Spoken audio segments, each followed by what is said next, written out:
Li9 da puliga bitta zo'r mashina topib qo'ydim desam ishonasizlarmi? Denza N8L. N9 bilan farqi bu. Denza N8L restyling va long versiyasi. N9 bilan bir xil mashina. Faqatgina bunda paroga bo'lmaydi.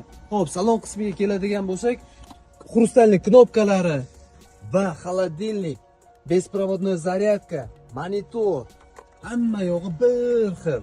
Xo'p, orqa tarafiga keladigan bo'lsak, o'sha mashhur kapitanskiy sidenyalardan orqa monitorlari ham mavjud va lyuk panorama tom hamma yog'i bor. Orqa bagaj sig'imi 200 litrga teng va buni orqa tarafida esa pnevma podeskani pult upravleniyasi joylashgan. Mana bu yerda. Xo'p, mashina o'zingizga kerakli holatda tushirib, ko'tarib olish imkoniyatlariga mavjud. Hop, bu bayrimizga keladigan bo'lsak, bu qora bayrimiz shaharda yo'q narx bersam ishonasizlarmi? 66.500 dollarga shu qora bayrimizni olib ketasizlar. Li9 dan ancha-muncha arzonroqmi, lekin undan-da zo'r aqlli mashinamiz. Nima deysizlar? Keling, ko'ring, oling, mining.